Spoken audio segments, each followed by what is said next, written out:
how to allow or not allow notifications from Siri suggestions on the iPhone 14 series. First, swipe up to go back to the home screen. From the home screen, tap on the settings icon. In settings, you want to go down and tap on notifications. Next, go down and tap on Siri suggestions. In here, tap on allowed notifications. Tap on the toggle button to allow or not allow. If you want to allow notifications, tap on the toggle button to switch it on. Once it is turned on, you can go down the list here and choose which app can make use of the Siri suggestions.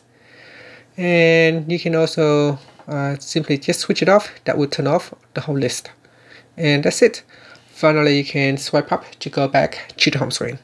Thank you for watching this video. Please subscribe to my channel for more videos.